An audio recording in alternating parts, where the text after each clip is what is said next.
Hello and welcome back. This is Charles for the S United Clan with part 2 of Clans, Do's, and Don'ts in any kind of game. Doesn't necessarily need to be Call of Duty Ghosts, excuse me, as you see the backdrop here.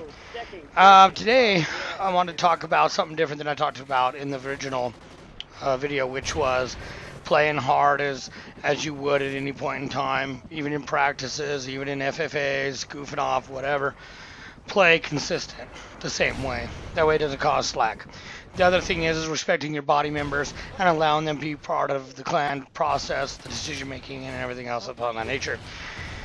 Today I want to focus on something a little bit different, and the first thing I want to discuss is practices and how this develops clans.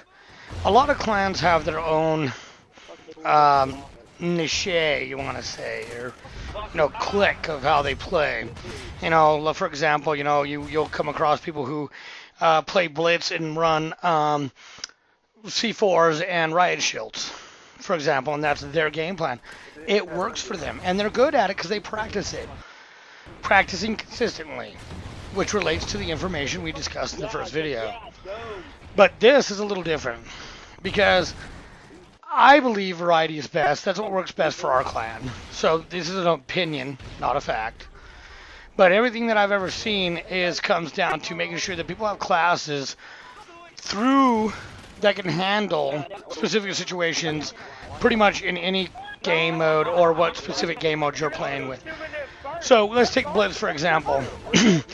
A couple clan wars ago, before I actually started recording videos, we actually ran into a clan that was running C4s and riot shields and covering their base flag in Blitz. One of our members, because he had a separate class with little things like C4 on it himself, threw his C4 and got a quad out of it instantly.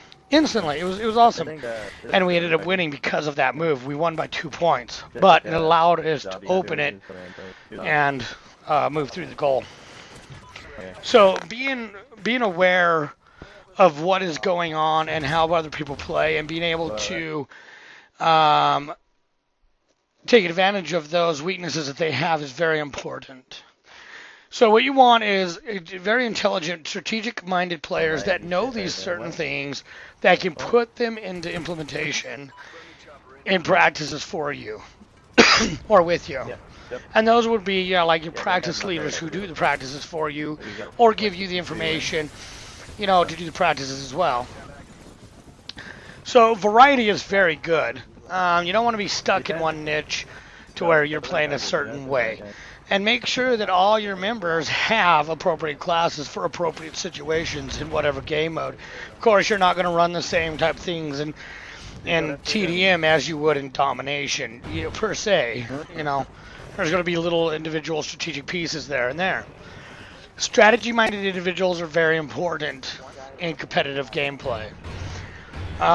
This includes map knowledge, passage knowledge, and what I mean by that is how people passage their ways through, or pathways, if you want to call them, or routes, whatever you want to call them, through the map, how they're moving.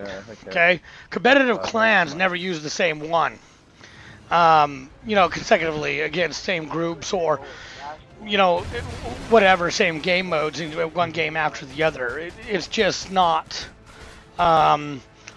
it's not very competitive minded or strategic minded to do that, because people get used to how you play. Your opening route is very, very important. I'm pretty sure that if you asked anybody who's a pro gamer or run these pro clans like FaZe and Optic and all that, they'll tell you that. I'm pretty sure of that, because it is very important. Your first pathway out the door when you first start a game mode is very, very important.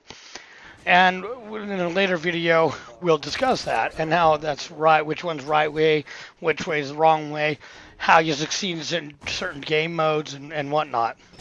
So that's definitely a do. And practicing these